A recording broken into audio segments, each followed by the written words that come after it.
that people have for God actually comes from the German. Sometimes in theology in German, God is called the ganz andere, the one who is completely other, the wholly other. And it sort of calls to mind an image of someone who is utterly distinct, utterly noble, so completely personal that there's no way to confuse them with you.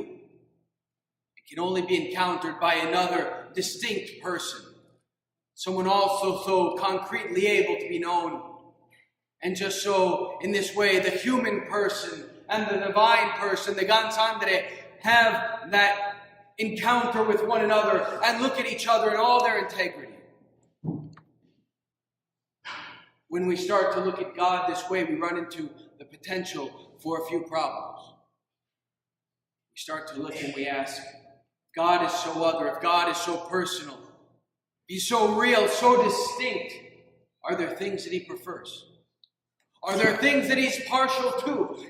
Does there exist that which God likes more than something else? And in answering these concerns, the writer of today's epistle, St. Paul, says that there is absolutely no prosopolypsia, no partiality, no respecter of persons in God. But that all, he says Jew and Greek, and that's another way of saying believer and non-believer alike, stand on equal footing before the throne of God, to have their lives winnowed through and judged in the light of that same Jesus Christ, whom our gospel preaches. But if we were to say that there is absolutely no partiality in God, that same charge cannot be leveled against us, because there is partiality among us. We do have partiality. And the reality of it is, our partiality very rarely takes the form of an out-and-out rejection of any person or idea or thing. It's rarely so aggressive. More often, the way that our partiality looks is a very selective application of our love and concern, where we decide that within these narrow confines, here are the people, the places, the things, the ideas that are worthy of my concern and my care, of my prayers and my sympathy. And in doing so, anything that's just outside of that is somehow less worthy of care, of love, sympathy, less worthy of salvation. And we portion that out according to our partiality lies.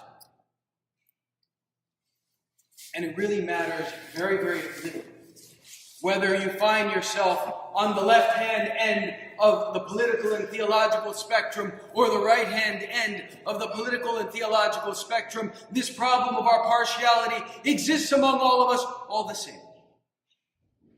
There was a program, a very funny program, that was on a few years back. It was called The Good Family. It was an animated series, and it was done by the same people, by the same creators who gave us the much more successful King of the Hill. And it was entirely political and social commentary. It didn't last very long, but it was good. And it followed an activist family and all of their many idiosyncrasies. And in one of the episodes, the daughter was getting a little bit too interested and a little bit too curious about a very conservative right-wing group on her campus. And the dad wanted to discourage her. And he didn't want her involved with them. And so as he was trying to talk her out of having anything to do with them, she challenged him and said, "Dad, didn't you always encourage us to keep an open mind to what other people think and what they have to say and what they believe?" And he said, "Well, yes, but not those people." And the great reality is that our partiality defines for the whole world and for our stance before Christ who those people are. Because we all set those things. We all believe that we're good. We all believe that we're champions of that which is good and right and true and ethical. But the reality is That the one side to all of our good action, all of our ethical action, that is just a mask that masks over the cruelty, that on the other side of this, there are those people who fall outside the parameters of our concerns, outside of the parameters of what we think is deserving of prayer and love and concern. And we are not concerned with those people. They don't fall into our easy partiality. But do you love those who love you? Do you do good to those who are good to you? What credit is that? Even the heathen do the same. But I tell you, love those who hate you. Do good to those who persecute you. Pray for those who persecute you. Our standing before Christ in the 25th chapter of Matthew's Gospel, which we did not read today, is conditioned on this very thing. Not what we're partial to, but where our partiality doesn't lie. Because he says, behold, I was hungry and you gave me food, or you did not. I was thirsty, you gave me drink, and you did, or you did not. I was in prison and you visited me, or you did not. And each of these things that we do not do, that do not fall into those easy parameters.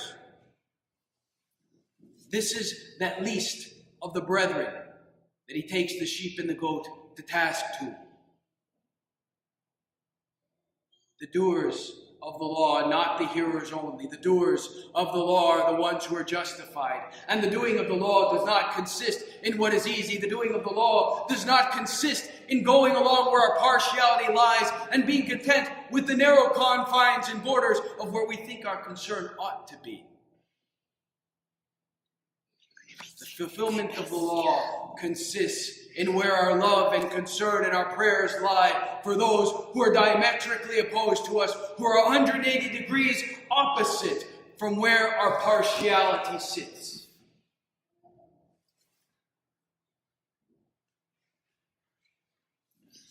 Our love for them, our service to them, our witness to them. To those who lie in the direct opposite direction of partiality, for each and every last one of you, to the right and to the left. Therein lies your testimony that you will stand with before that one and same throne of Christ our God. And the key to salvation and eternal life. Amen.